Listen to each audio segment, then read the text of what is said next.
Okay, I want to move on to another practical issue of more personal character by asking you this question.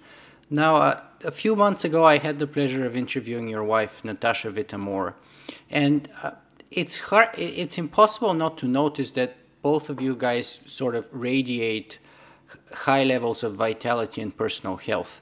So I want to ask you, what's your secret? And I know that you've mentioned before that our Paleolithic ancestors. So are you following? And I've read a few things, so I want to ask you about your diet and your other health regimen. Oh, you want to know my secret? Well, absolutely. Listeners can send $500 to the address below, and I'll be happy to let them know my secret. Well, you take checks, I hope. There isn't really a secret. I've always been interested, as I mentioned earlier, been interested in life extension since my teens, and I've always tried to actually live by that, not just to think about it. Unfortunately, there are many people who talk about life extension and why it's important, but actually very quickly don't do anything much about it. They don't exercise, they eat poorly, maybe don't get enough sleep, or they're stressed out. It is very hard to do, but I've been on and off. I'm far from perfect. But Natasha and I are both pretty committed to taking care of our health through diet and exercise. And as you mentioned, this is a fairly recent thing for me, but very interested in the idea of the paleo diet and lifestyle, which is actually a major change in views for me, because for about 30 years, I had bought completely into the idea that you should eat lots of complex carbohydrates and fiber, whole grains, and cut out pretty much all the saturated fat. Now I've really changed my view about that, having read the paleo literature.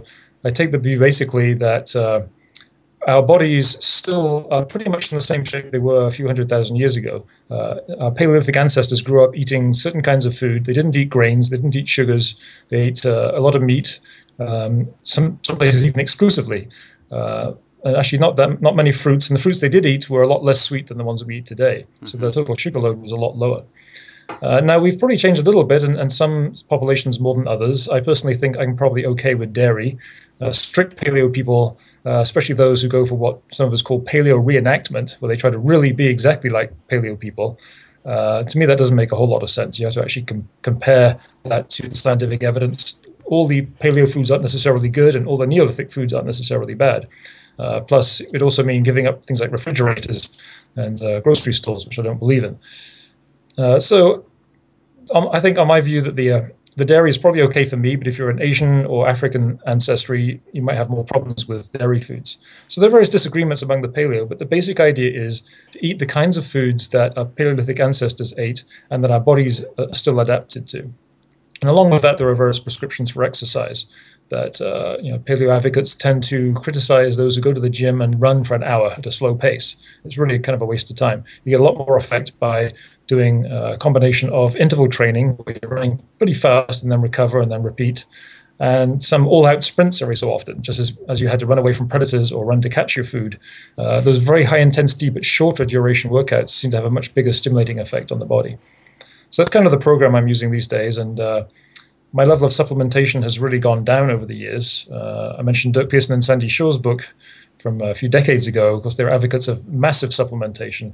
And I used to have huge numbers of bottles of pills, but actually over the years that's gone down onto some fairly minimal, just overall multivitamin and some omega-3 supplements occasionally, and not really very much else. I think by eating the right kind of diet, you don't really need too many supplements. So on the exercise and the diet side, you're embracing the sort of a more open-minded or open-ended Paleolithic diet with some dairy and so on, and you're a fan of interval training. And yes. On the supplementation side, you're doing multivitamins. But what about fiber? I mean, one of the criticism towards the Paleolithic diet is that you don't get enough fiber with it, supposedly. Because, I mean, obviously when you don't have the grains and the complex carbohydrates, you don't get enough fiber. And I was even reading yesterday, there are some preliminary studies that there may be an increased risk of colon cancer and issues like that. So do you supplement with fiber, for example, or how do you address that? No, I don't. It's interesting because before I was on this diet, I was always a very high fiber consumer. I would eat double fiber wheat bread and various other forms of fiber. And now I don't. And I don't, from the research I've seen, the evidence I've seen, I don't think you need all that fiber. And again, we didn't really evolve to eat that much fiber. We had a lot of vegetables and maybe a few roots and more fibrous fruits, but we didn't eat these whole grains. And in fact, I think the whole grain fibers are actually very problematic. They contain various anti-nutrients which bind to minerals and cause mineral deficiency. That's why in a lot of countries in the world, you've got a strange combination of people who are overweight and also malnourished. And I don't think that's an accident. I think the phytates and oxalates and various other anti-nutrients in grains actually, even though you may think you're getting enough vitamins and minerals according to what's going in, you're not actually absorbing them very well. And I think getting a lot of fiber is actually a problem in that regard. Mm-hmm. I see. So what's next for Max Moore then? I mean, you just recently started as the CEO of the Alcor Life Extension Foundation, but what's next for you? Last time I talked to Natasha Whittemore, she mentioned very briefly to me that she's actually working on a book with you. Perhaps you'd want to share with us a little on that, or any other projects that you have ongoing. Well, in terms of what's next, I've just started really at the Alcor Life Extension Foundation, so that's going to be next for quite a while. I like to stick with this job and really work at it. But yes, of course, there are other things going on. The book Natasha's mentioning is the Transhumanist Reader. That's a book we've had underway for a little while, and we've been spending a number of months now going to publishers, being rejected and coming back and being rejected and getting a couple of bites. And right now it's looking very promising. There's one major publisher who's been sending that to reviewers, and we're getting pretty good feedback there. So I think we may finally have a publisher. If that doesn't work out, then we'll get it published one way or another. We have a roster of some 50 plus writers and essays for that volume. The idea is that there isn't really a central reference work you can go to that gives you a very clear and accurate idea of what transhumanism is about and its roots and its current state. And that really is the goal of that volume. Absolutely. I find myself that kind of a deficit, both on transhumanism in general, but also on you, actually, even though I try and do my homework to prepare for our interviews. I found, for example, a surprising lack of video recordings with you, and hence my interview. Now, there is also my other book, which is kind of on hold right now while I'm doing this, but I'm hoping even with the busyness of this job, I'll be able to finish my book on the proactinary principle. I did release one of the chapters on my website, and I'm thinking of putting out the core chapter on the principle itself. But I don't want to put publishers off by releasing too much of it either.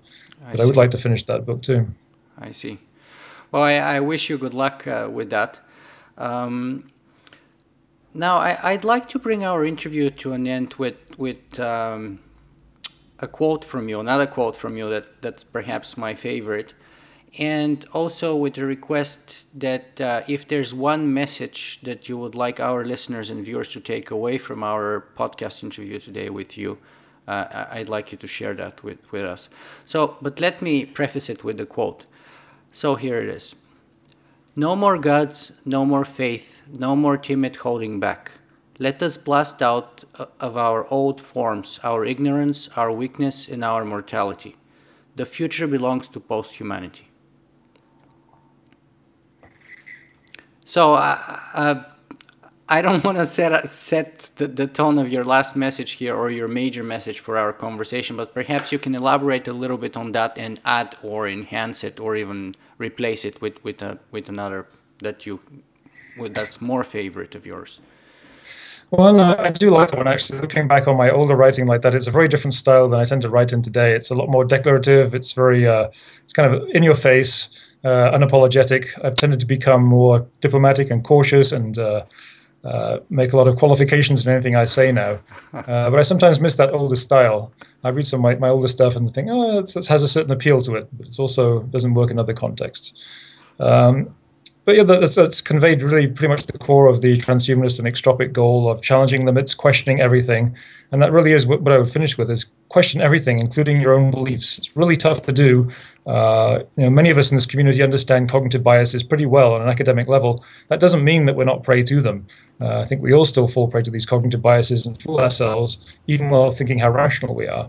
And that's a big problem. So I think if we're going to keep advancing, the most important thing is to be self-critical, not in a harsh sense. You've got to forgive yourself for making mistakes, but really just to keep questioning my transition to the paleo view is a very interesting one because it was a huge change in my views. I really hadn't looked into the issue in too long, and I found that I'm seriously mistaken, I think. So I think it's important to reevaluate your major ideas, and that's tough because you don't even think about them after a while. They just become a part of you and you don't even notice them. So it's important to challenge yourself and to listen to feedback from people who are substantially different in belief. So challenge everything. Yeah, especially yourself. Especially yourself. Wow, that's fantastic. Well, on that note, I'd like to thank Dr. Max Moore for spending his time with us today. Thank you. Thank you very much. I enjoyed it.